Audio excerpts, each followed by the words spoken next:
jumping play mass. For Bagua and for Hussein, we fed in same way, each creed and class. Kaiso music is festival music to jump. Steel pan music is festival music to jump up. Sing a song, sing a sweet soca song. Sing a song, beat a drum, music to jump. Sing a song. Every day, something new is happening around the world. I-95.5 explains what is going on. We analyze the facts to tell you the truth. We report all sides so you can better understand what really happened.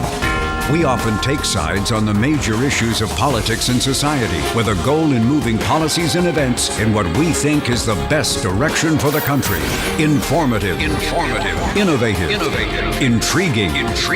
I-95.5 FM, the most influential name in radio. Eye on Dependency. Reality radio at its best, where every life is a biography.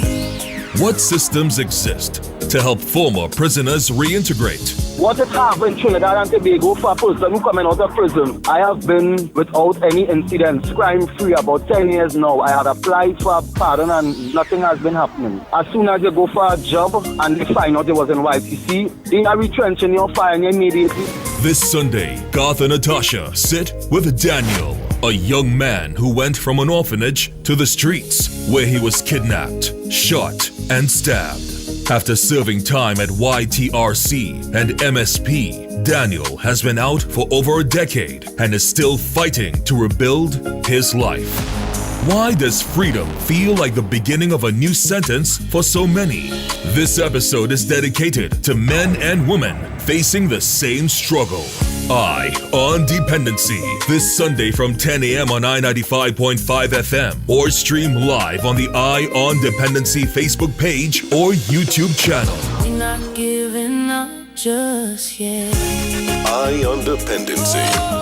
We're not giving up just yet. Do you know there exists a lawful body to represent them?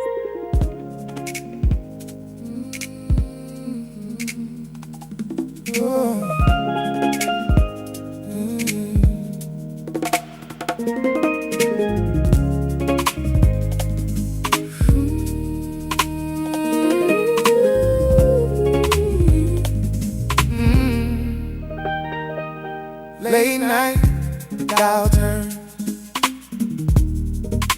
Same two voices I return. Garth and Natasha on the line.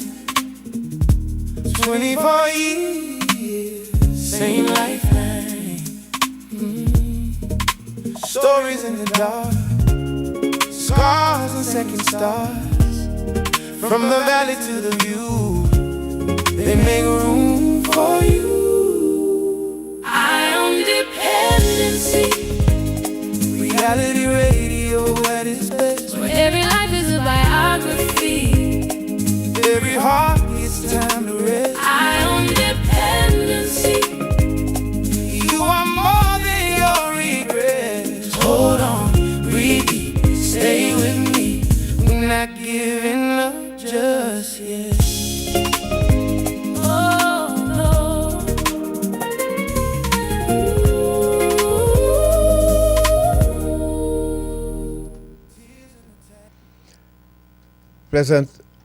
Pleasant morning to you, Trinidad and Tobago, and welcome to Our Independency.